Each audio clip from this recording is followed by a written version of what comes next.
حضرت سیدی احمد داد پاک قبلہ علیہ رحمت و رضوان کے عرس شریف کے مبارک موقع پر آپ کی بارگاہ میں حاضر ہونے کا شرف عطا فرمایا ہے. پھر آپ کی یاد میں اس نورانی محفل میں حاضر ہونے کا شرف عطا فرمایا ہے. ہم کو اپنے پاک پروردگار کے ایک ایک انعام پر شکر گزار ہونا چاہیے. ہم نے اپنے باصفہ علماء کرام سے ان کے بصیرت افروز خطابات عالیہ سن کر پاک نے اس دنیا کو چند دنوں کے لیے بنایا ہے. اصل زندگی اللہ نے جنت کے اندر ساتوں آسمان پر مختلف درجات کے باغ ہیں، محلات ہیں، وہاں کی عجیب شان والی نعمتیں ہیں جو ہمیشہ کے لیے بنائی گئی ہیں. سب انسانوں کے جد اعلیٰ حضرت سیدنا آدم علیہ السلام اسی جگہ پیدا کیے گئے، لیکن انہیں دنیا میں بھیجا گیا. یہ دنیا کو تھوڑے دن کی زندگی دی گئی تاکہ اس تھوڑی سی زندگی میں اللہ اپنے بندوں کا امتحان کرے، آزمائش کرے. جو بندے اللہ کے امتحان میں کامیاب ہو جاتے ہیں، اللہ پاک انہیں جن باغات سے جد اعلیٰ کو بھیجا اس میں اعلیٰ مقامات سے نواز دے گا.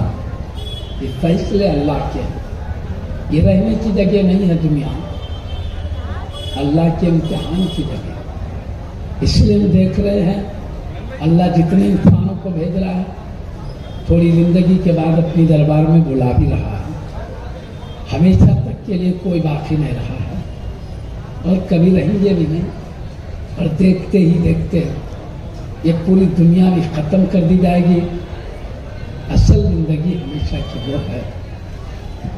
تو یہ زندگی صرف دی گئی ہے امتحان پروردگار، آزمائے کہ کون اللہ کی بات سنتا ہے، کون اس کی بات کا انکار کر دیتا ہے. بس اس کے لیے آزما لیا. بولا جو اس کی بات مانے وہ اللہ کے دوست ہے، ان کو اللہ دنیا میں بھی اعلیٰ مقام دیتا ہے، آخرت میں بھی. یہ جتنے اولیاء کرام ہیں وہ دنیا کی زندگی میں کامیاب ہونے والی ہستیاں ہیں. انہوں نے اللہ کے امتحان میں کامیابی حاصل کی. اللہ نے جیسے عقیدہ رکھنے کا حکم دیا انہوں نے ویسا رکھا، جیسے عمل کا حکم دیا ویسا عمل انہوں نے کیا ہے. اور قیامت تک اللہ کے تمام دوست اللہ کے بتائے ہوئے طریقے پر چلیں گے. جیسے عقیدے کا حکم دیا وہ اپنائیں گے، جیسے اعمال کا حکم دیا وہ اپنائیں گے. یہ بیان کیا ہے وہ صحیح عقیدہ اور صحیح عمل والے ہوتے ہیں. میں قرآن کریم کی ایک آیت کریمہ پڑھ دیتا ہوں. اعوذ باللہ من الشیطان الرجیم بسم اللہ الرحمن الرحیم. الا ان اولیاء اللہ لا خوف علیہم ولا هم یحزنون. سنو بے شک اللہ کے دوستوں کو نہ کوئی خوف ہے اور نہ محشر کے میدان میں رنجیدہ ہوں گے، غم نہیں ہوگا ان کو. یہ دنیا سے نکال کے قبر کی زندگی سے جب اللہ محشر کے میدان میں لائے گا تو غم اس لیے نہیں کریں گے. دنیا میں اللہ کی مرضی کے موافق انہوں نے زندگی گزارا، اس وقت اللہ کی ان پر عطائیں ہوں گی، بڑے بڑے انعامات ہوں گے، اس لیے وہ خوش ہوتے رہیں گے. غم اس وقت ہوتا جب دنیا کی زندگی میں غفلت کرتے اور وہاں بڑے درجوں سے محروم رہتے. رنج ہوتا، وہاں بڑے بڑے مقامات دیکھیں گے اس لیے رنج نہیں ہوا. اور کیونکہ دوست ہے خوف بھی نہیں ہوگا. نہ قبر کے عذاب کا خوف ہے، نہ معیشت کی مصیبتوں کا خوف ہے، نہ جہنم کے عذاب کا خوف ہے، نہ پل صراط کے نازک راستے کا ڈر ہے. اس لیے کہ اللہ کے دوست ہے. جہاں سے گزریں گے رب العالمین کی رحمت و فضل کے برسات میں گزرتے رہیں گے، اللہ کی رضا اور خوشی میں گزرتے رہیں گے. اس لیے اللہ پاک انہیں کہتا ہے نہ کوئی خوف ہے نہ وہ رنجیدہ ہوں گے. جو اللہ کو اس کی مرضی کے موافق عمل کر کے راضی کر لیے. راضی نہیں کر سکے، ان کو ڈر ہے، نہیں معلوم خبر میں کیا مصیبت آئے گی، نہیں معلوم محشر کے میدان میں کیا آفت آئے گی، نہیں معلوم پل سے راست سے گزر کر سیدھے جنت میں جائیں گے، کٹ کر دوزخ میں گر جائیں گے، کیونکہ وہ راستہ جہنم پر بنایا گیا ہے اور وہ راستہ بال سے بھی زیادہ باریک ہے، تلوار کی دھار سے بھی زیادہ تیز ہے. ادھر سے گزرنا صرف رب کے کرم سے. ڈریں گے ہم، اس کی بات نہیں سنیں، کیا ہوگا نہیں معلوم. لیکن اللہ پاک فرماتا میرے دوستوں کو ڈر نہیں ہے، لا خوف علیہم. کیوں؟ میری بتائی ہوئی زندگی، میرے بتائے طریقے پر انہوں نے زندگی گزاری، اس لیے میں ان کو ہر جگہ راحت میں رکھوں گا، کوئی خوف کی بات نہیں. اور بہت دوں گا، اس لیے ہم بھی نہیں کریں گے. غم ان کو ہوگا جو دنیا میں غفلت سے اپنی خواہش کے مطابق زندگی گزارے، رب کی مرضی کو چھوڑا ہے، غم ان کو ہوگا. وہاں بڑے بڑے مقامات سے محروم رہیں گے، اس کا غم ہوگا. تو اللہ نے عظمتیں بتایا اللہ کے دوستوں کی، انہیں کوئی خوف بھی نہیں، رنجیدہ بھی نہیں ہے. آخر یہ ولی بنے کیسے؟ سیرت آگے بتاتا ہے، الذین آمنوا وکانوا یتقون. یہ ولی وہ ہیں جو ایمان لا کر تقوی کی زندگی گزارتے ہیں. ایمان سے مراد عقیدہ ہے، اللہ کے بتائے ہوئے عقیدے کو اپناتے ہیں. تقوی سے مراد اچھا عمل ہے، اللہ کے بتائے ہوئے عمل کو اپناتے ہیں. صحیح عقیدہ، صحیح عمل اپنانے والے اللہ کے دوست ہیں. اس لیے ان کی زندگی دیکھتے ہیں کہ اولیاء اللہ کی غلط عقیدے والے نہیں تھے، صحیح عقیدہ ان کا تھا. اللہ کی مرضی کے موافق پیارے مصطفیٰ نے جیسے درس دیا، جتنے اولیاء اللہ ہے وہ سچے عقیدے پر تھے، عمل بھی سچا تھا ان کا، بس اسی سے دوستی ملی. اور اللہ خوشخبریاں دیتا ہے انہیں، لہم البشریٰ فی الحیات الدنیا و فی الآخرہ. ان کو خوشخبری ہے دنیا کی زندگی میں بھی، آخرت کی زندگی. لا تبدیل لکلمات اللہ، اللہ کی باتیں بدلنے والی نہیں ہے. ذالک هو الفوز العظیم. اللہ کے دوست بن کر زندگی گزارنا ہی بڑی کامیابی ہے.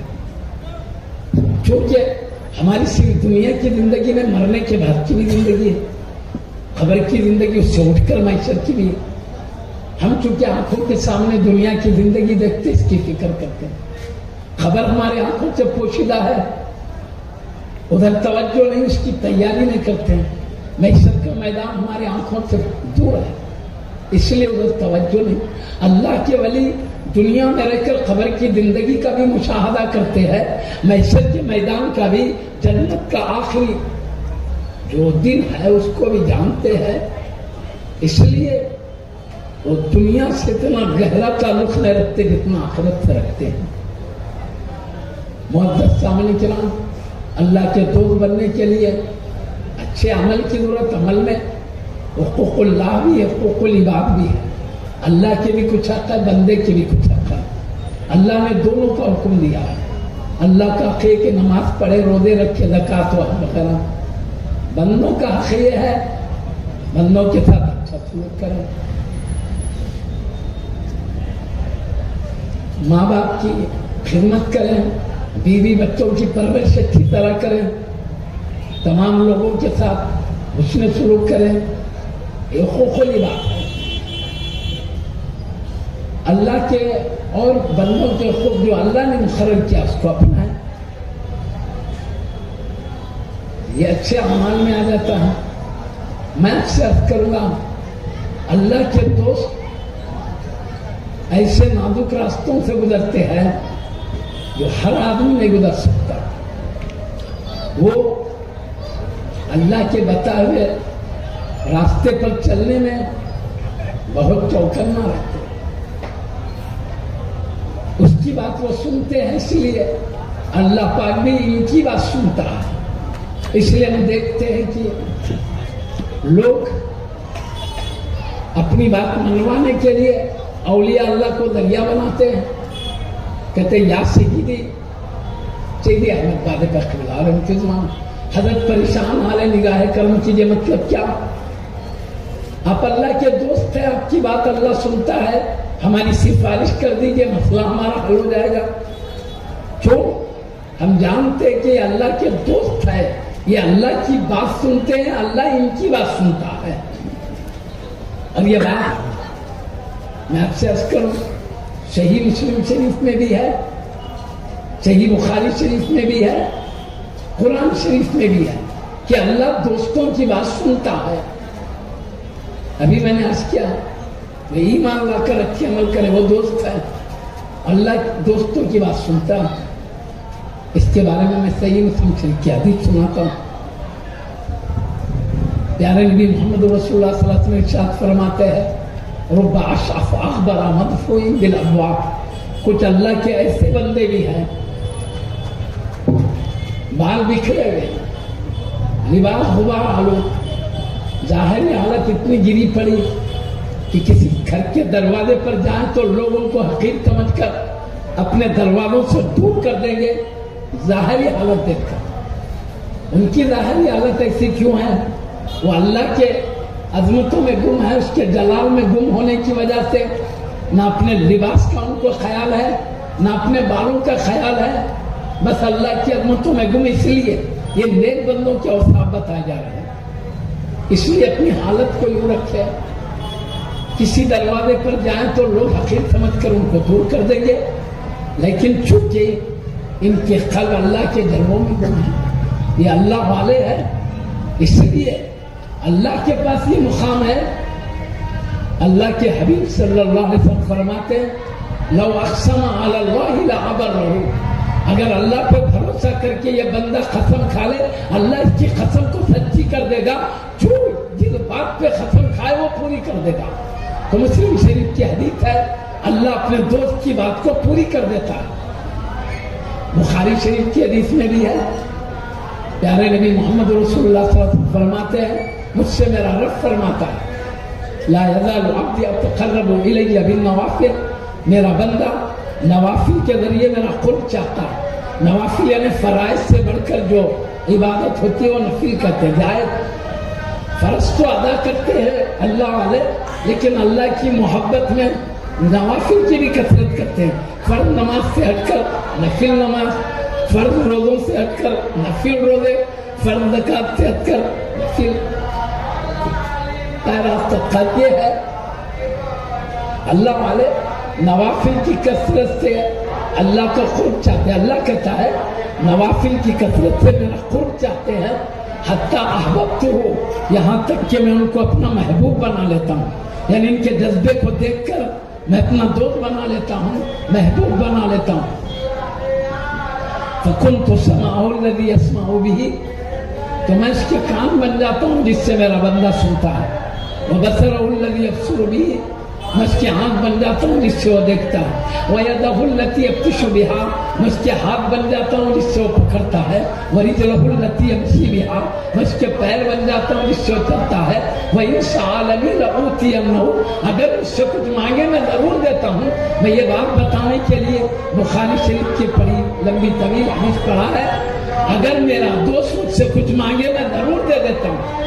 تو اللہ پاک حبیب سے فرما رہا ہے میرے دوست کی بات میں پوری کرتا ہوں، دیتا ہوں میں ضرور دے دیتا ہوں اگر وہ مجھ سے مانگے. مسلم شریف کی حدیث میں ہے اللہ ان کی بات پوری کرتا ہے. بخاری شریف کی حدیث میں ہے اللہ فرماتا میں ان کی بات سنتا ہوں. اب قرآن شریف بھی میں آپ کو سنا دیتا ہوں. قرآن شریف میں اللہ پاک فرماتا ہے صلی وسلم وبارک على حبيبك سيدنا محمد وعلى آله وصحبه أجمعين. اللهم صل وسلم وبارك على حبيبك سيدنا محمد وعلى آله وصحبه أجمعين. اللهم صل وسلم. حضرات میں عرض کر رہا تھا اللہ کے دوست اللہ کی بات سنتے ہیں تو اللہ بھی ان کی بات سنتا ہے. اس کے لیے میں صحیح مسلم شریف صحیح بخاری شریف کی حدیث کو سنا ہے. اب قرآن شریف کے بعد قرآن شریف میں جو ہے وہ بتانا. قرآن کریم میں اللہ پاک فرماتا ہے وَيَسْتَجِيبُ اللَّهُ الَّذِينَ آمَنُوا وَعَمِلُوا الصَّالِحَاتِ، اللہ تعالیٰ ان لوگوں کی دعا قبول کرتا ہے جو ایمان لا کر اچھے عمل کرتے ہیں. ابھی آپ سنیں ایمان لا کر اچھے عمل کرنے والوں کو اللہ نے اپنا دوست کہا یا کہا جو ایمان لا کر اچھا عمل کرتے ہیں اللہ ان کی دعا قبول کرتا ہے. تو قرآن بھی کہہ رہا ہے رب العالمین قرآن کے ذریعے بھی فرما رہا ہے میں ایمان لا کر اچھے عمل کرنے والوں کی دعا قبول کرتا ہوں. تو دیکھیے یہ اللہ کی بات سنتے ہیں اللہ کے دوست، اور اللہ ان کی بات سنتا ہے. اور آگے کیا فرماتا ہے؟ وَيَزِيدُهُم مِّن فَضْلِهِ، اور یہ جتنا مانگتے ہیں وہ تو دیتا ہوں اور اپنے کرم سے اور زیادہ عطا کرتا ہوں. تو یہ اللہ کے دوستوں پر رب العالمین کی جو نوازش ہے اللہ پاک قرآن میں بیان فرما رہا ہے.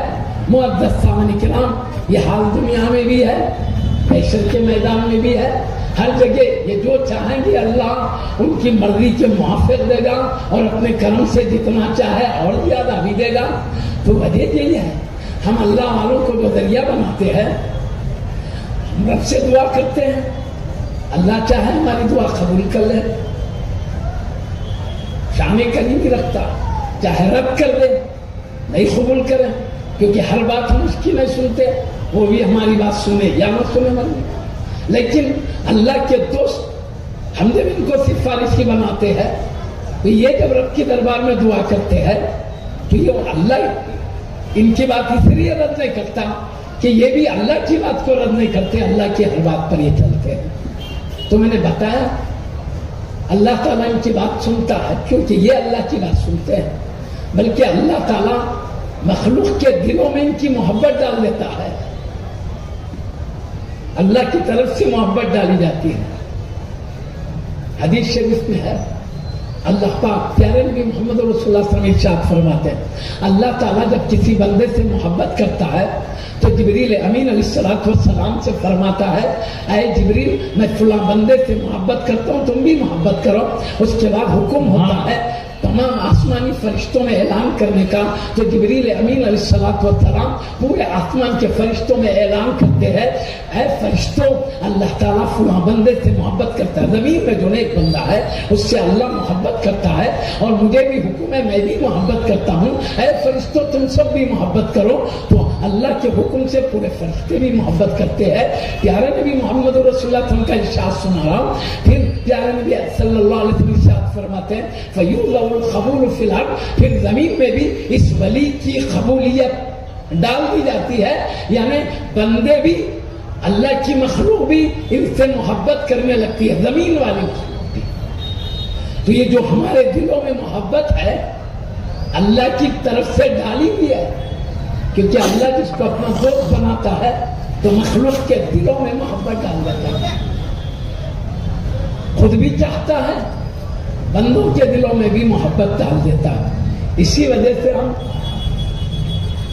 ان کی محبت میں بارگاہوں میں حاضر ہو جاتے ہیں. دن میں رات میں جب چاہے آتے محبت ہے لے آتی ہے. اللہ کی ڈالی ہوئی محبت. ہر قبرستان میں کئی مردے ہوتے ہیں، ہر ایک کے پاس کیوں نہیں جاتے ہیں؟ خاص ولیوں کے پاس یہ محبت ہے لے کے چلی جاتی ہے. اللہ کی ڈالی ہوئی محبت ہے. تو جو بندے اللہ کے ولیوں کے طریقے پر چلیں گے اللہ ان کی بھی محبت ڈالے گا.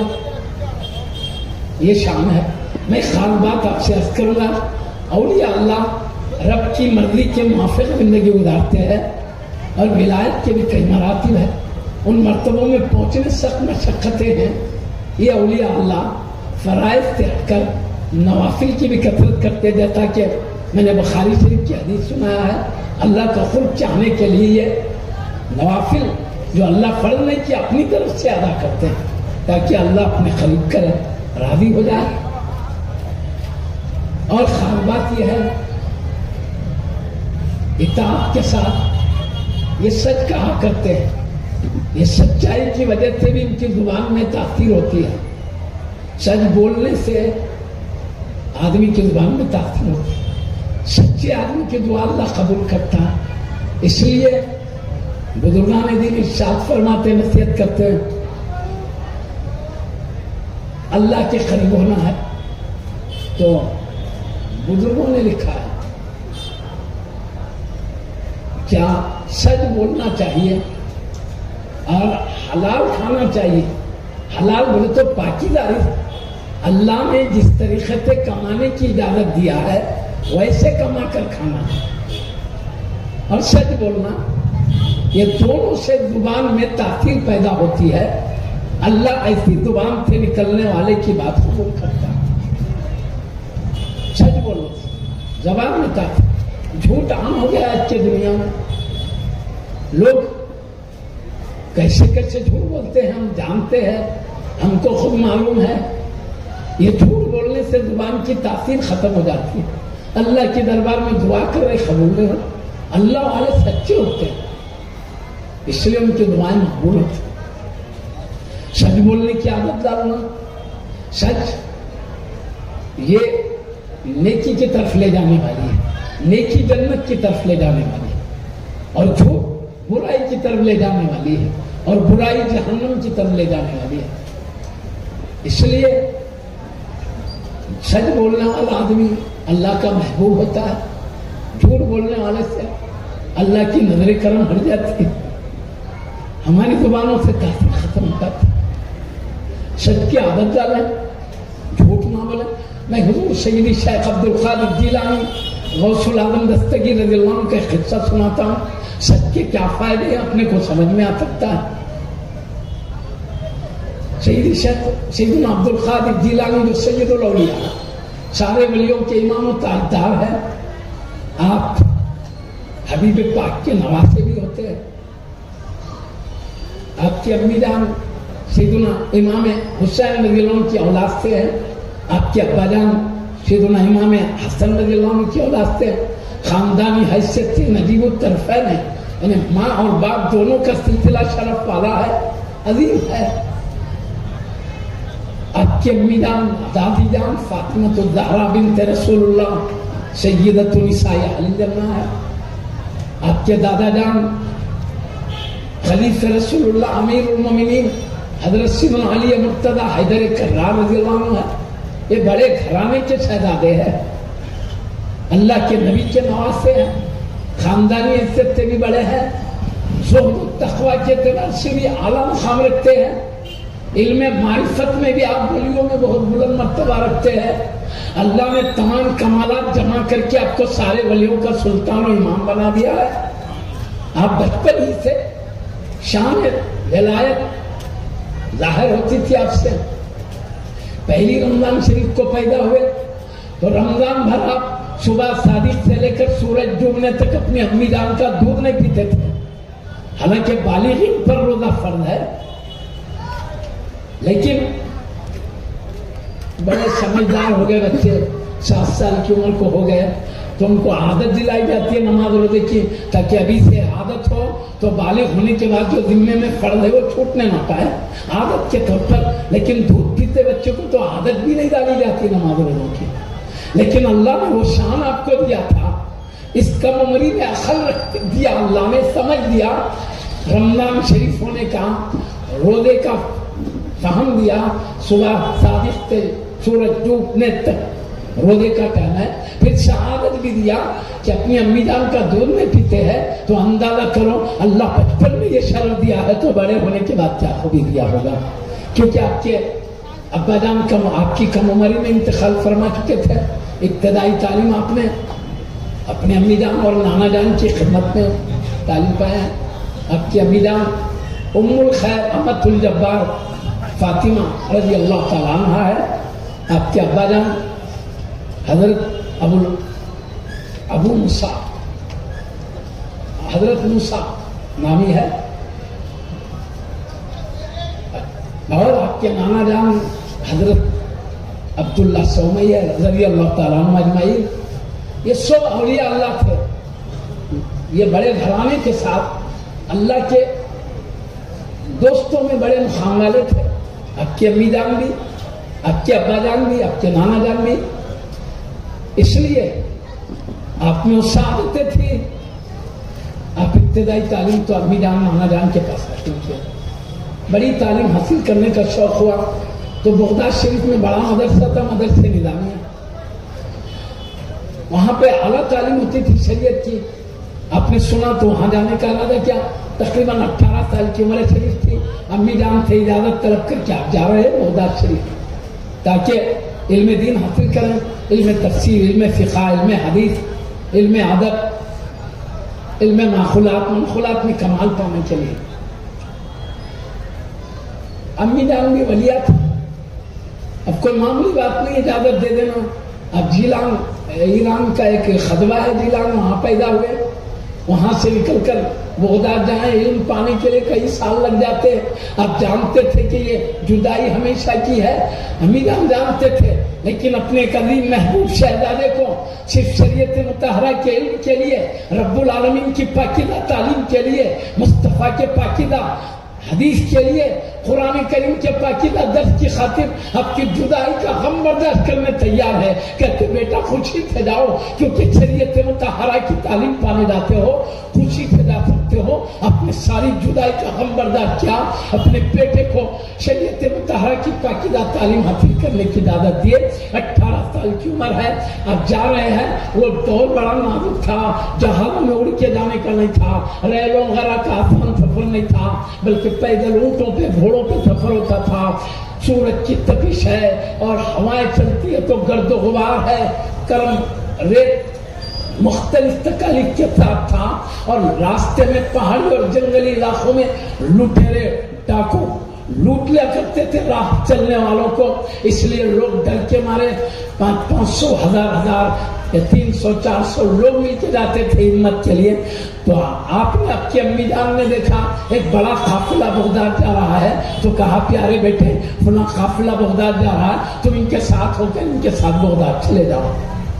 لیکن وہاں پہنچنے کے بعد درس کے دوران کھانے پینے کی ضرورت پڑے گی، تو اپنے بیٹے کے لیے آپ نے 40 دینار سونے کے سکے تھے، وہ 40 دینار آپ کے بغل کے اندر سی دیے، بغل میں رکھ کے اوپر سے کپڑا ڈال کے سی دیے، اور کہا جاتا ہے بیٹا کہیں اسی بھی مصیبت آئے مگر جھوٹ نہیں بولنا، ہر وقت سچ بولنا، یہ نصیحت کی ہے۔ اب آپ قافلے کے ساتھ جا رہے ہیں، راستہ طے کر رہے، راستے میں پہاڑی علاقہ آیا، جنگل آیا، عادت کے مطابق لٹیرے آئے اور قافلے والوں کا مال لوٹنا شروع کر دیا، اور آپ کے ہاتھ میں کچھ بھی نہیں تھا، دینار بھی تھے تو بغل میں سلے ہوئے تھے، آپ سے کچھ بھی نہیں لوٹ سکے لوگ۔ لیکن ایک ڈاکو نے آپ سے پوچھا، اب 18 سال کے ڈاکو کہا بیٹا تمہارے پاس بھی کچھ دولت ہے کیا؟ کہاں ہے؟ کہاں ہے؟ کہاں؟ بغل کے اندر ہے۔ وہ ڈاکو نے کہا میرے سے مذاق کر رہا ہے بچہ، جا کے اپنے سردار سے کہا، ڈاکوؤں کے جو سردار تھے، سردار یہ بچہ مذاق کر رہا ہے۔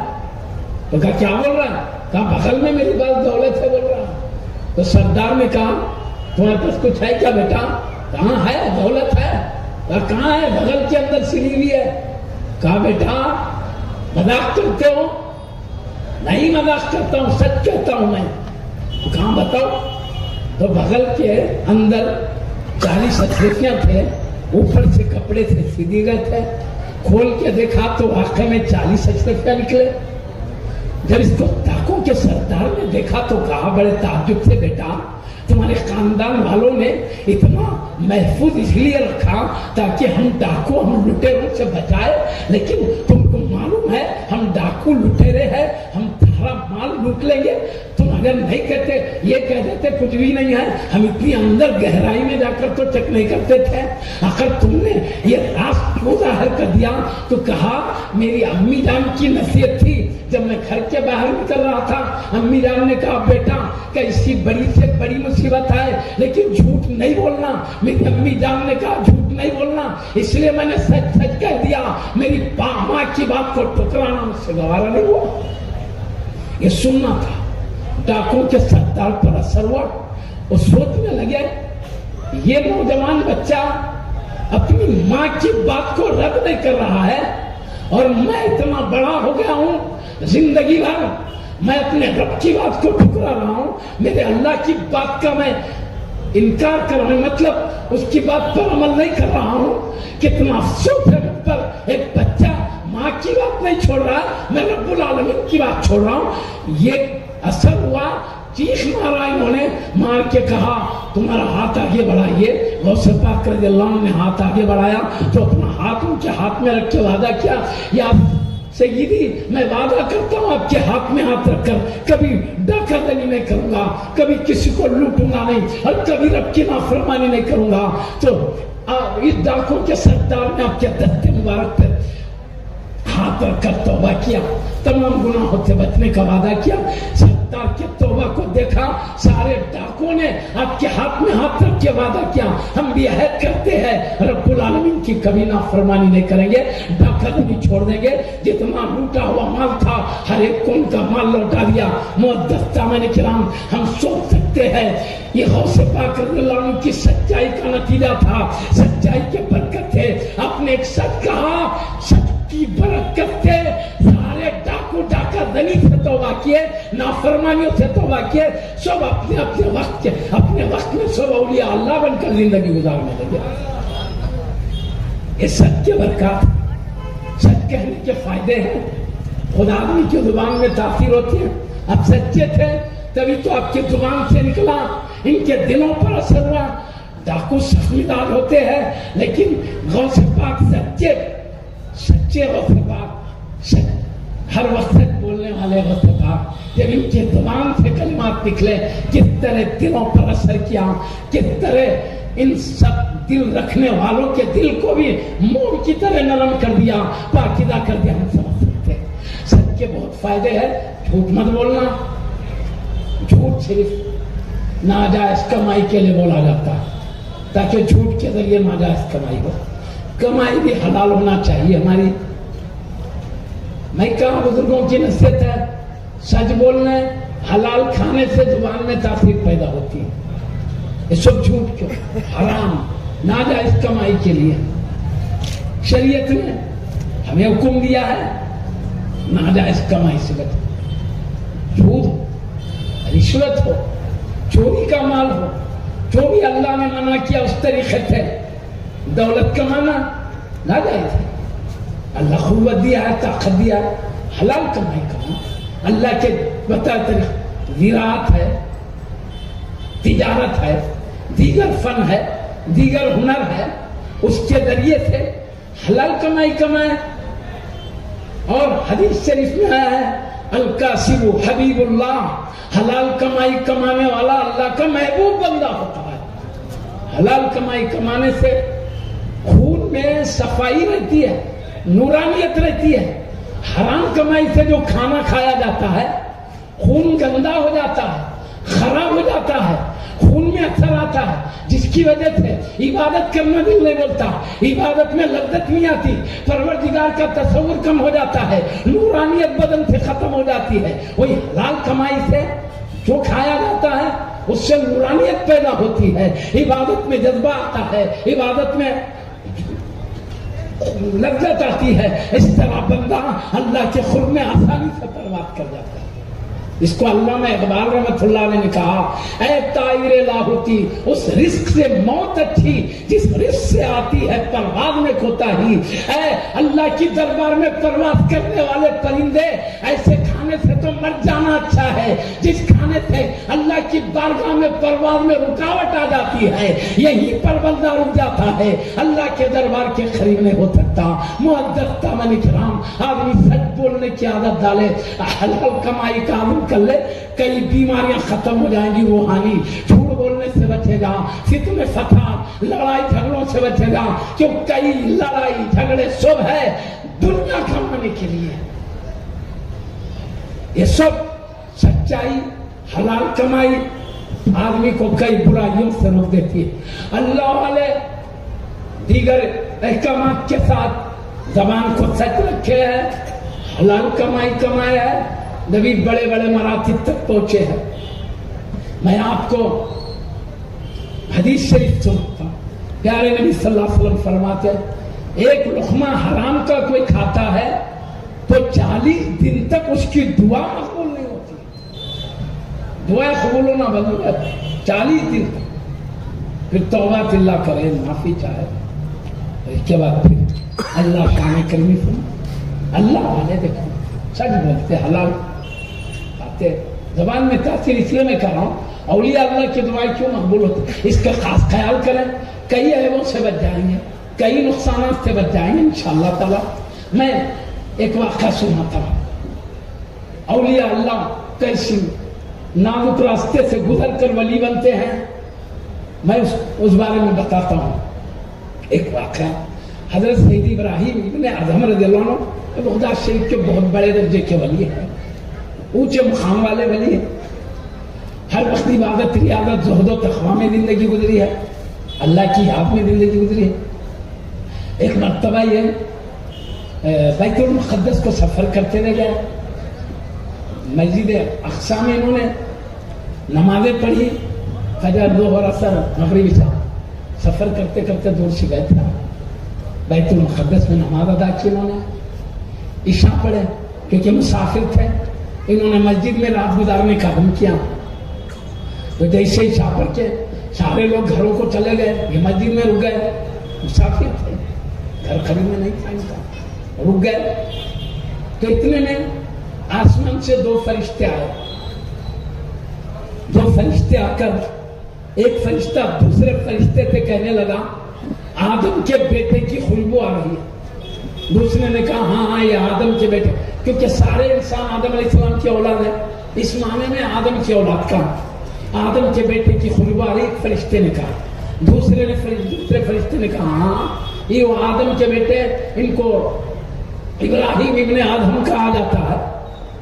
یہ ریاضت مجاہدات کر کے عبادت و تقویٰ کو اپنا کر ولایت کے اعلیٰ مرتبے پر پہنچ گئے تھے، لیکن یہ غیر کے کھجور کو اپنا سمجھ کے کھایا تو یہ ولیوں کی لسٹ میں سے نکال دیا گیا ہے۔ ہوا کیا معلوم، یہ بصرہ میں گئے، ایک کھجور بیچنے والے سے کھجور خریدے، کھجور خرید کر لے جا رہے تھے، اسی دکان میں کھجور گرا ہوا دکھا، تو یہ سمجھے میں جو خرید کے لے جا رہا ہوں میرے ہی کھجوروں میں کا کھجور گرا، یہ سمجھ کر اس کو لے لیا اور کھا لیا، یہ سمجھے کہ میرا ہی خریدا ہوا جو کھجور ہے اس میں کا ایک کھجور یہ ہے، گر گیا سمجھ کے، اپنا سمجھ کے کھا لیا۔ وہ ان کا نہیں تھا، مالک کا تھا، اپنا سمجھ کے کھایا۔ تو اسی کی طرف اشارہ کر رہے ہیں، ریاضت مجاہدات کر کے ولایت کے بڑے مقام تک پہنچ گئے، لیکن غیر کے کھجور کو اپنا سمجھ کے کھایا، یہ حرام ناجائز کھانے کی وجہ سے ولیوں کی لسٹ میں سے نام نکال دیا گیا ہے، ولیوں کی لسٹ میں سے نکال کر غیر ولیوں میں شامل کر دیا گیا۔ یہ سننا ہی تھا، سجدے میں جا کر اتنا روئے آنسو سے جانا۔ پھر گئے بصرہ کو، جا کر جس مالک کے پاس کھجور خریدا تھا جا کے کہنے لگے اے سیٹھ صاحب میرے قصور کو معاف کر دیجئے۔ کہا کیا قصور؟ کہا میں نے آپ کا کھجور اپنا سمجھ کے کھا لیا، وہ آپ کا تھا میرا نہیں۔ مالک نے تو کہا ایسے کئی کھجور تو ہم خریدنے والوں کو ایسے ہی کھلا دیتے، تم نے کھایا، کہا بڑا غلط کام کیا، اس میں معافی کی کیا بات ہے؟ کہا نہیں معاف کر دیجئے۔ انہوں نے دیکھا یہ اللہ کا خوف ہے، یہ ڈر ہے، کہا ٹھیک ہے میں نے معاف کر دیا ہے۔ اس کے بعد شکر ادا کیا انہوں نے، پھر دوبارہ کھجور خریدے، خرید کر کہا میں نے تمہارا جو کھجور کھایا تھا یہ واپس لے لیجیے، دے دیے واپس۔ پھر وہ کھجور کو لے کر گئے، پھر دوبارہ بیت المقدس کی طرف گئے، وہی نمازیں ادا کرتے رہے۔ بیت المقدس میں نماز پڑھنے کی شان پیارے نبی نے فرمایا وہاں کی ایک نماز 50,000 نمازوں کے برابر مرتبہ رکھتی۔ وہاں گئے نمازیں پڑھتے رہے، عشاء کا وقت آیا، عشاء پڑھ کر سب لوگ گھروں کو چلے گئے، پہلے کی طرح یہ رک گئے، پھر مسجد میں رک گئے۔ پھر دو فرشتے آسمانوں سے آئے، آنے کے بعد ایک فرشتہ دوسرے فرشتے سے کہتا ہے آدم کے بیٹے کی میں خوشبو سونگتا ہوں۔ دوسرے کا ہاں یہی وہ آدم کے بیٹے ہیں جنہیں ابراہیم ابن آدم کہا جاتا ہے، یہ عبادت اور ریاضت کر کے ولایت کے بڑے مقام تک پہنچ گئے تھے، لیکن غیر کے کھجور کو اپنا سمجھ کر کھایا تو ولیوں کے دفتر سے نام نکال دیا گیا تھا۔ لیکن پھر ایسی توبہ کیے ہے، اللہ کی بارگاہ میں ایسی معافی چاہے ہے، اللہ نے دوبارہ ان کو اولیاء اللہ کی لسٹ میں شامل کر دیا۔ خوشخبری سنے، فرشتے تھے اس خوشخبری دینے، اللہ کے حکم تھے، یہ خوشخبری سنا، سجدہ ہو گئے، اللہ کا شکر ادا کرنے لگے۔ تو میں کہنا کیا چاہتا ہوں، اولیاء اللہ کتنے نازک راستے سے گزرتے ہیں، ان کا جو گزرنے کا راستہ ہے قرب الہی کا، وہ صراط کے راستے سے بھی زیادہ خطرناک راستہ ہے. پل راستے تو ایک گناہگار مومن بھی گزر سکتا ہے، لیکن ولایت وہ راستہ ہے جو اللہ کا دوست بھی گزر سکتا ہے. یہ ایسے اس کو ریاضت مجاہدات کہتے ہیں. جو اولیاء اللہ، خود اولیاء اللہ اپنے سے پہلے اولیاء اللہ کی صحبتوں میں رہے، ان کی صحبت میں رہ کر، ان کی تربیت میں رہ کر، وہ جیسے اپنے سے پہلے بزرگوں کی صحبت میں رہ کر بڑے بڑے مقامات پائے تھے، یہ ان کی صحبت میں رہ کر یہ سلسلہ چل رہا ہے، آج تک بھی چل رہا ہے، انشاءاللہ قیامت تک چلتا رہے گا. ہمیں چاہیے اللہ والوں کی صحبت کو اپنائیں، اللہ سے ڈرنے والوں کی صحبت کو اپنائیں، اللہ کے نبی کے سچے غلاموں کی صحبت کو اپنائیں. جو جیسی صحبت میں رہتا ہے وہ ویسا بن جاتا ہے. اللہ والوں کی صحبت میں رہے گا تو اللہ والا ہو جائے گا. صحبت کا اثر حق ہے. میں آپ کو بولوں، سینما دیکھنے والا ایک دوست ہے، اس سے دوست بن جاؤ. وہ سینما دیکھنے کا مزاج رکھتا ہے، اب کہے گا دوست چلو ایک سینما دیکھ کے آئیں گے. اب تک نہیں دیکھتا تھا، دوستی میں اس کی باتوں میں آپ سینما دیکھنے چلے گئے، دیکھا مزہ لگ گیا سینما کا. دوسرے دن یہ کہتا دوست کل تم نے دکھایا آج میں دکھاتا ہوں چلیے. تو سینما دیکھنے والے کی صحبت میں رہے سینما دیکھنے والے بن گئے، شراب پینے والے کی صحبت میں رہے تو شرابی بن جاؤ. دوست کہے گا چلو یار کچھ شراب پی کر آئیں، یہ کہے گا میری عادت نہیں یار خالی چلو میرے ساتھ. چلے گا کلو شیشہ لے کر پیے گا، کہے گا دوست ایک گھونٹ لگاؤ بس ہے، یہ گھونٹ دوست کو پلا دے گا، اس کو مزہ لگے گا، دوسرے دن خود یہ لے کے جائے گا. تو شرابی کی صحبت میں رہا آدمی شرابی بن جائے گا. اس کے برخلاف نمازی کی صحبت میں رہا نمازی بن جائے گا.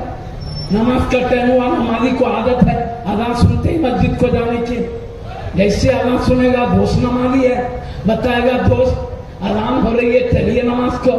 اس کی دوستی کی محبت میں چل پڑے گا نماز پڑھنے کے لیے. رمضان شریف کا چاند دکھا، دوست روزے دار ہے، کہے گا دوست کا چاند دکھا ہے رمضان کا، رات میں سحری کرنا ہے دن میں روزہ رکھنا ہے. تو کہے گا ٹھیک ہے دوست ہم ایسے ہی کریں گے.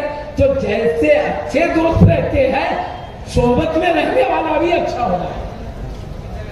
تو اس لیے قرآن کہتا ہے اچھوں کی دوستی میں رہو، مصطفیٰ کہتے ہیں اچھوں کی دوستی میں رہو، اولیاء اللہ کہتے ہیں اچھوں کی دوستی. میں پورے عبارتیں نہیں بتاتا ٹائم بچانے کے لیے، میں تھوڑی ٹائم میں بات ختم کرنا چاہتا ہوں، مگر یہ بات ہے قرآن میں بھی ہے حدیث میں بھی ہے اور اولیاء اللہ کے ارشادات میں. اور بری صحبت سے بچنے کے لیے اللہ کا بھی حکم ہے، اس کے حبیب کا بھی حکم ہے، اس کے تمام دوستوں کا بھی. کوئی ایسی صحبت میں نہ رہو تم برباد ہو جاؤ، ایسی صحبت کو اپنا جس میں تمہارا خیر ہو جائے. یہ بات یاد رکھیے. عقیدے کے معاملے میں بھی بدعقیدے کے صحبت میں رہو گے، اللہ کے دوستوں کے بے ادبوں کی صحبت میں رہو گے، صحبت میں سنتے سنتے اس سے وہ تم بھی اپن بھی بے ادب بن جاؤ گے، اپن بھی بدعقیدہ بن جاؤ گے. اچھے اخلاق، اچھے عقیدے والے ادب والے کی صحبت میں رہو تو صحبت میں رہتے رہتے اس سے ادب کی باتیں سنو گے، اس کا ادب دیکھتے رہو گے مقربین کے، اس کا پاکیزہ عقیدہ دیکھو گے، ہمارے لیے خیر صحیح ہوں گے. تمام علماء اولیاء میں فرمایا ہے تمام عقیدوں میں اہل سنت و جماعت صحیح عقیدہ، کیونکہ پیارے نبی کی ایک طویل حدیث میں پیارے نبی نے فرمایا اہل سنت و جماعت حق پر ہوں گے، باقی ان کے مخالف جتنے گروہ بن جائیں گے غلط تھی کہ انہیں پیارے نبی پہلے ہی بتا دیے. اس میں بھی تفصیل میں نہیں جاتا، وقت پڑھنے پہ پورے حدیث سنا لوں گا، مگر اس وقت میں ٹائم بچانے کے لیے کہتا ہوں. سارے اولیاء نے دیکھا حبیب پاک نے اہل سنت و جماعت، اہل سنت و جماعت کی صحبت میں رہو. یہ ادب والی جماعت ہے، ہر ولی کا یہ ادب کرتے ہیں، ہر مقرب کا ادب کرتے ہیں. کسی بھی پیارے کی بے ادبی ان کے پاس نہیں. عمر میں بھی کوئی بڑا ہے ان کا بھی احترام کرتے ہیں، کیونکہ پیارے نبی نے ارشاد فرمایا من لم یوقر کبیرنا فلیس منا، جو ہمارے بڑوں کا ادب نہیں کرتا وہ ہمارے طریقے پر نہیں. ادب کو اہمیت دیجیے. اور ایک دنیا میں بھی ادب احترام کو ایک اخلاق کی چیز سمجھا جاتا ہے، بے ادبی کو بد اخلاقی سمجھی جاتی ہے. عام آدمی کی شان میں بے ادبی بد اخلاقی ہے، اللہ والوں کی شان میں بے ادبی کتنی بد اخلاقی ہو. اخلاق ہے ادب احترام. یہ اسی جماعت میں ملتا ہے. عقیدے کے اعتبار سے ادب والی پاکیزہ جماعت والوں کی صحبت میں رہو, اعمال میں اچھے اعمال والوں کی صحبت میں رہو. صحبت سے بھی اثر ہوتا ہے. میں اب صحبت کے اثر کا فائدہ مثال دے کر بتا کے میری بات بہت جلد سمیٹ لے رہا ہوں. میں آپ کو بتاؤں ایک مثال. لوہا ہے, لوہے کا رنگ کالا ہوتا ہے. لوہے کے مزاج میں ٹھنڈک ہے, اس کو آسانی سے ہاتھ سے چھو سکتے ہیں. لیکن لوہے کو آگ کے اندر ڈال دو تھوڑی دیر کے لیے, لوہے کو آگ میں ڈال دو تو کالا تھا لال بن جائے گا, ٹھنڈا تھا گرم بن جائے گا. کیوں؟ آگ کی صحبت میں رہا. آگ گرم ہے, اس کی گرمی لوہے میں آ گئی ہے. آگ میں لالی ہے, اس کی لالی لوہے میں آ گئی ہے. تھوڑی دیر لوہا آگ کی صحبت میں رہا, اس کا رنگ اس میں چڑھ گیا, اس کا مزاج اس میں آ گیا, اس کی گرمی اس میں آ گئی. تو اللہ والوں کی صحبت میں رہو, نیک بندوں کی صحبت میں رہو. ان کی عادتیں ہم میں بھی ایسے ہی آ جائے گا, ہم میں بھی ایسے خلال آ جائے گا. اور ایک میں مثال دیتا ہوں, دو مثالیں دیتا ہوں اور اچھی دوا دل میں بیٹھے. چنبیلی کا تیل ہم نے نام سنا, چنبیلی کا تیل. چنبیلی کے تیل میں چنبیلی پھول کی خوشبو مہکتی ہے, چنبیلی کے پھول کی خوشبو مہکتی ہے, اس لیے اس کو چنبیلی کا تیل کہتے ہیں. معلوم ہے یہ چنبیلی کا تیل کیا ہوتا ہے؟ چنبیلی کے پھول سے نہیں نکالا جاتا بلکہ تل سے نکالا جاتا ہے. یہ تیل, تل جس کو ہم سالنوں میں کوٹ کر مسالہ بنا کے ڈال کے استعمال کرتے ہیں. تل سفید چھوٹے چھوٹے ٹکڑے جو وہ تل کا تیل ہوتا ہے, ہم اس کو چنبیلی کا تیل کہتے ہیں. وجہ کیا ہے؟ اس تل کو چنبیلی کے پھول میں بسا لیا جاتا ہے تھوڑے دیر کے لیے, کچھ وقت کے لیے تل کو چنبیلی کے پھولوں میں رکھا جاتا ہے. اس کے بعد پھول کو الگ کر کے تل کا تیل نکالا جاتا ہے. تو چونکہ وہ تل چنبیلی کے پھولوں کی صحبت میں رہی ہے, اس لیے تل میں چنبیلی کی خوشبو آ جاتی ہے. اسی خوشبو کی وجہ سے ہم تل کے تیل کو چنبیلی کا تیل کہتے ہیں. تل تھوڑی دیر کے لیے چنبیلی کی صحبت میں رہے تو چنبیلی کی خوشبو حاصل کر لے, تو آدمی اللہ والے کی صحبت میں رہے تو اس کی صحبت کی برکت ہے. یہ بھی اللہ والوں کے صفات چھوڑنے کا برکت ہے. اس لیے ہم کو تمام بزرگوں کا حکم ہے اچھی صحبت کو اپنائیں اور اچھوں کی باتیں سنیں, اچھوں کی سیرت سنیں. آدمی صحبت سے بھی اچھا ہوتا ہے اور اچھوں کی سیرت سننے سے بھی انقلاب آ جاتا ہے. ہم بھی ایسے بنیں گے جیسے اللہ والوں کی ہم سیرت سن رہے ہیں, ان کی ادائیں سن رہے ہیں, ان کے اخلاق سن رہے ہیں, ان کے عقائد سن رہے ہیں. ہم بھی ایسے بن جائیں گے. رب العالمین نے ان کو اپنے خلیق کیا, ان کے نال ان کے برکت سے ہم کو بھی خلیق کر لے گا, جذبہ پیدا ہوگا. یہ بات ہم اچھی طرح یاد رکھیں. صحبت کا بہت بڑا فائدہ ہے, اس سے بری صحبت کا نقصان ہے, اچھی صحبت کا فائدہ ہے. ہم اچھے بنیں گے. اس کے ساتھ ہمیشہ صحیح تعلیم, صحیح اعمال یہی سیکھنا چاہیے. غلط اعمال, غلط عقیدوں سے بچنا چاہیے, غلط صحبت سے بھی بچنا چاہیے. اللہ والے یہی پاکیزہ صحبت میں رکھ, بلکہ بزرگوں کی خصیت ہے کیا ہے؟ یکساں صحبت با اولیاء بہتر ست سالہ طاعت بیریا. ایک ساتھ اللہ والوں کی صحبت میں رہنا ایک سال بے ریا عبادت کرنے سے بھی بہتر ہے. یعنی جو انخلاف آدمی میں آ جاتا ہے, جو اچھی مزاج طبیعت بن جاتی ہے ولیوں کی صحبت میں رہنے کی برکت سے, وہ 100 سال عبادت کرنے سے بھی صحبت. اس لیے میں ختم کر رہا تھا, میرے کی آیت یاد آئی ہے, وہ آیت سنا کے بس کر دیتا ہوں تاکہ اچھی صحبت کی اس میں نصیحت. اللہ تعالیٰ قرآن میں سورہ بنی اسرائیل 15ویں پارے میں ہے, وہ آیت اس کا ترجمہ کر کے میں بیٹھ جاؤں. وَاصْبِرْ نَفْسَكَ مَعَ الَّذِينَ يَدْعُونَ رَبَّهُمْ بِالْغَدَاةِ وَالْعَشِيِّ يُرِيدُونَ وَجْهَهُ وَلَا تَعْدُ عَيْنَاكَ عَنْهُمْ. خطاب پیارے حبیب سے ہے, لیکن حبیب سے بھی خطاب ہے، لیکن قیامت تک کی امت کو بھی سمجھانا۔ پیارے نبی محمد رسول اللہ صلی اللہ علیہ وسلم سے اللہ فرماتا ہے میرے حبیب صبر کے ساتھ تو اپنی ذات کو ان لوگوں کے ساتھ قائم رکھیے جو صبح و شام اللہ کو یاد کرتے اس کی رضا چاہتے ہوئے۔ اصل یہ آیت اتری کو بولو نا آپ کو، مکے کے بڑے بڑے لوگ جو اللہ کو نہیں مانتے تھے پیارے نبی صلی اللہ علیہ وسلم کی خدمت مبارک میں آئے، آ کر عرض کرنے لگے ہم دیکھ رہے ہیں آپ پر ایمان لانے والے اکثر غریب ہیں، اب ہم ایمان لائیں تو انہی غریبوں کے ساتھ ہم کو بھی بیٹھنا پڑے گا، اب ایسا کیجیے ان غریبوں کو اپنے پاس آنے مت دیجیے، اپنی محفل سے دور کر دیجیے، تو ہم ایمان لائیں گے آپ کے ساتھ بیٹھیں گے۔ تو اللہ آیت اتار رہا ہے وَاصْبِرْ نَفْسَكَ مَعَ الَّذِينَ يَدْعُونَ رَبَّهُمْ بِالْعَشِيِّ وَاصْبِرْ نَفْسَكَ مَعَ الَّذِينَ يَدْعُونَ رَبَّهُمْ بِالْغَدَاةِ وَالْعَشِيِّ۔ اے حبیب آپ صبر کے ساتھ ان لوگوں میں بیٹھیے جو صبح و شام اللہ کو یاد کرتے ہوئے اس کی رضا چاہتے ہوئے۔ وَلَا تَعْدُ عَيْنَاكَ عَنْهُمْ، آپ کی نگاہ کرم ان سے ہٹنے نہ پائے۔ مطلب اے حبیب آپ کی غلامی میں آنا چاہے آئے فائدہ اٹھائے گا، نہیں آئے اس کی مرضی، ہم کو اس کی ضرورت نہیں ہے، لیکن حبیب جو آپ کا چاہنے والا ہے سچا عاشق ہے، آپ کی باتوں پہ قربان ہے، صبح شام میری یاد کرتا ہے، اس پر سے نگاہ کرم مت ہٹائیے، ان پر خاص توجہ رکھیے اور ان کو اپنی صحبت سے شامل کرتے یہ بات، یہ تو خطاب ہے نفس ہے۔ پیارے نبی کو اللہ کہتا ہے ان کی صحبت میں رہو، ان پہ نگاہ کرم رکھیے، نظر کرم مت ہٹائیے، یہ تو حدیث سے کہتا ہے۔ اب امت کو سمجھانا کیا ہوگا؟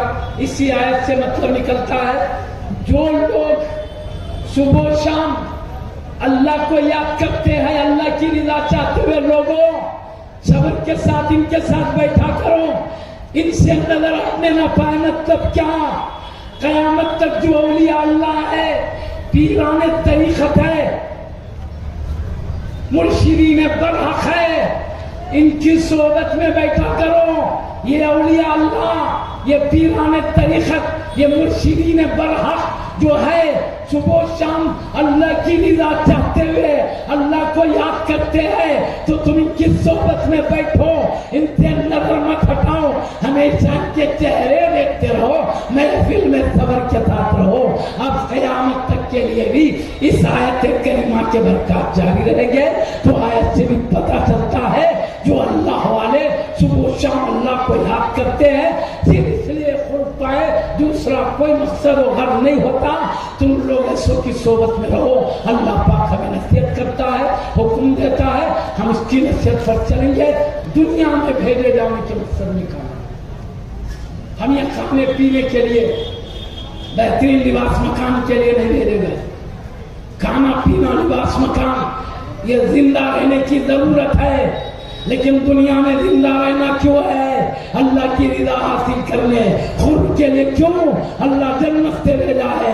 کھانے پینے بھیجنے کی کیا ضرورت ہے؟ وہاں جنت میں کھانے پینے کی کیا کمی ہے؟ لباس و مکان کی کیا کمی ہے؟ یہاں تو دنیا کے گھر تو مٹی پتھر کے بنے ہوئے ہیں، جنت کے محلات تو سونے چاندی کے بنے ہوئے ہیں، یہاں تو زمانت کے ستون ہے، وہاں کے چھت موتیوں سے زیادہ چمکدار ہے۔ معزز سامعین کرام، وہاں کے باغات کو بھی ہم نے دیکھا نہیں ہے۔ پیارے نبی صلی اللہ علیہ وسلم نے فرمایا ایسی نعمتیں تمہاری آنکھوں سے چھپا کے رکھا گیا ہے، نہ تمہاری آنکھ نے کبھی ایسی نعمتوں کو دیکھا، نہ کبھی کسی کان نے ایسی نعمتوں کو سنا، نہ کسی ذہن میں اعلیٰ درجے کی یہ نعمت آ سکتی ہے۔ جتنا بھی اعلیٰ تصور کرو وہ حقیر ہے، اللہ جو تم سے چھپا کے رکھا وہ اعلیٰ نہیں۔ اصل ہے کھانے کچھ کم نہیں ہے، لباس ایک سے بڑھ کر ایک ہے، وہاں پیاری نہریں دودھ کی، شراب کی، شہد کی، پاکیزہ پانی کی بہ رہی ہے۔ یہاں کا شراب تو گندا ہے، بدبودار ہے، پیو تو عقل کم ہوتی ہے، وہاں تو نہریں بہ رہی ہے، لیکن خوشبودار شراب کی، پاکی پاکیزہ شراب کی. شراب وہ ہے، وہ شراب پیو عقل کم نہیں ہوتی، عقل میں اور تیزی پیدا ہوتی ہے. وہاں کا پانی اتنا صاف ہے، اللہ پاک فرماتا ہے قرآن میں اس پانی کا کیچڑ سفید چمکتے موتی ہے. اب بتاؤ ہمارے پانی کے کیچڑ کیسے ہوتے ہیں اور وہاں کا کیچڑ سفید چمکتا موتی کیچڑ ہے، تو پانی کی صفائی کا کیا؟ ہمارے اندازے سے باہر نعمتیں ہیں.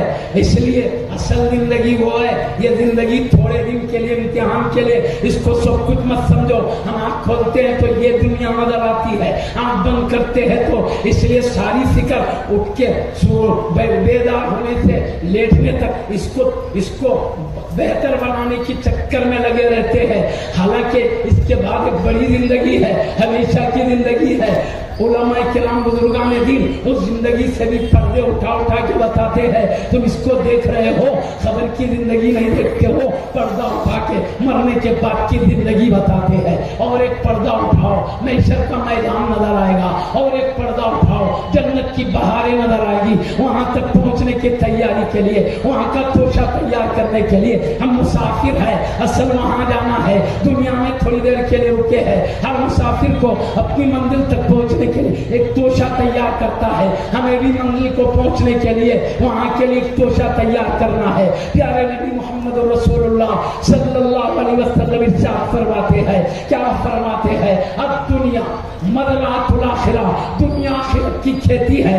آدمی اپنی کھیتی میں جتنا محنت کرتا ہے، کھیتی اتنا سبز و شاداب ہوتی ہے، اتنا پھل نکالتی ہے، اتنے پھول مہکاتی ہے. جو اپنی زمین میں محنت نہیں کرتا، سوکھی زمین رہتی ہے، کچھ بھی نہیں نکلتا. یہی حال ہے آخرت کا. جو دنیا میں محنت کرتے ہیں، آخرت میں بڑے بڑے انعامات دیکھ لیں گے، سبزی شادابی دیکھ لیں گے، اللہ کا کیا کرم ہے دیکھ لیں گے، اس کے برسات، فضل کی برسات کو دیکھ لیں گے، ہمیشہ کی زندگی کے نعمتوں کو دیکھ لیں گے. اس لیے ہماری زندگی یہی نہیں وہ بھی ہے، اس کی بھی تیاری کریں، اس کو بھی بہتر بنانے کی کوشش کریں. اور اس کو بھی میں پہلے ہی کہہ دیا، دنیا کمانے سے شریعت نے روکی ہے، بلکہ میں نے تو حدیث سنایا ہے، الکاسب حبیب اللہ، حلال کمائی کمانے والا اللہ کا محبوب بندہ ہوتا ہے. اسی سے کئی حقوق ادا ہوتے ہیں. لیکن اس کے ساتھ آخرت کی بھی فکر کریں. دنیا میں اگر وقت پر غذا نہ ملے، تڑپ جائیں گے، بے چین ہو جائیں گے. اگر خبر میں کوئی آفت آ جائے، وہاں کی بے چینی کا چھوڑو. سوچو یہاں تو 60-70 سالہ زندگی، 100-150 سال کی، ابھی خبر کی زندگی کئی 100 سال کی ہے. محشر کا میدان قرآن میں 50,000 سال کے برابر کا ایک دن ہے. اور وہاں سے آگے بڑھو، پلسرات سے گزرنا ہے. وہ راستہ جہنم پہ بنایا گیا. اچھے لوگ بجلی کی طرح چمکتے گزر جائیں. اس گزرنے کو بھی سوچو، وہاں کی آفتوں کو بھی سوچو. یہاں کچھ مصیبت آتی ہے، وہ بھی ہمدردی کرتا ہے. خبر میں مصیبت آئی، نہ ماں کو پتہ چلتا ہے، نہ باپ کو پتہ چلتا ہے، نہ دوست احباب کو. ہمدردی کے لیے وہاں کوئی نہیں ہے، غمخاری کے لیے کوئی نہیں ہے. یہاں پر تو ماں کی ممتا بھی ساتھ دیتی ہے، باپ کا پیار بھی ساتھ دیتا ہے، دوستوں کی ہمدردیاں بھی. لیکن خبر کے اندر کچھ اس لیے معزز صاحب کرام، ہم اس کو بھی بہتر بنائیں. اس کو بھی یہ لڑائی جھگڑے، غیبت، چور خوریوں میں، مار دھاڑ میں، برائیوں میں زندگی مت گزارے. یہاں اس لیے نہیں ہے، یہاں ہے قرآن کی تلاوت کے لیے، حدیث مصطفیٰ پڑھنے کے لیے، اولیاء اللہ کی زندگیاں پڑھنے کے لیے، رب کی تسبیح تحلیل کے لیے، تکبیر و تمجید کے لیے، اپنے نبی کی عظمت بیان کرنے، اولیاء کی شان بیان کرنے، آقا کے نعت کریمہ پڑھنے کے لیے، اچھے چیزیں کر کے بڑے مراتب پائے، ایسے ان ویسا کر کے اپنی زندگی کو مت برباد کریں. یہ اس لیے نہیں بنائی گئی ہے، بلکہ اچھے کام کر کے اونچے مقام کے لیے بنائی گئی ہے. اللہ پاک سیدی پیارے ولی کامل قطب الاولیاء حضرت سید احمد باب پاک اللہ علیہ رحمت رضوان کے نالے پاک کے صدقے میں، ان کے نگاہ کرم سے، اے اللہ ہم کو ایسی زندگی دے دے جس میں تیری خوب اور تیری رضا ہے. ایسی زندگی سے بچا لے جس میں تیری ناراضگی اور غضب ہے. اے اللہ ہم سے ہر قسم کی آفتوں کو دور کر دے. ہم نہیں جانتے، ہم سے زیادہ تو جانتا ہے. تیرے محبوبوں کے صدقے میں ہم تیرے محبوب کو وسیلہ بنا رہے ہیں. تیرے پیارے لاڈلے کو جن کا پیارا اس سے شریف ہو رہا ہے، ان کا وسیلہ بنا کے مانگتے ہیں. اے اللہ ان کے روح زیبا کے صدقے میں، ان کے پیاری ذات کے صدقے میں، ان کے عبادت و ذوق کے صدقے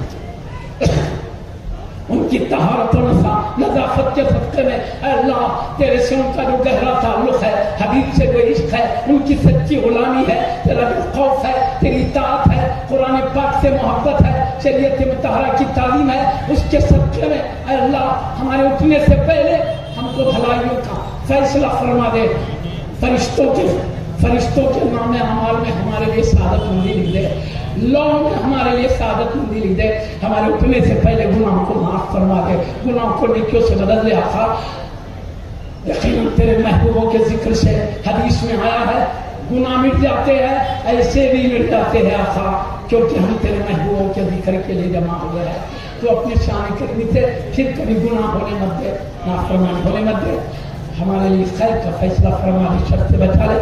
آمین بجاہ حبیب کا سید المرسلین صلی اللہ علیہ وعلی آلہ وصحبہ اجمعین برحمتک یا ارحم الراحمین، والحمد للہ رب العالمین بحق لا الہ الا اللہ محمد رسول اللہ۔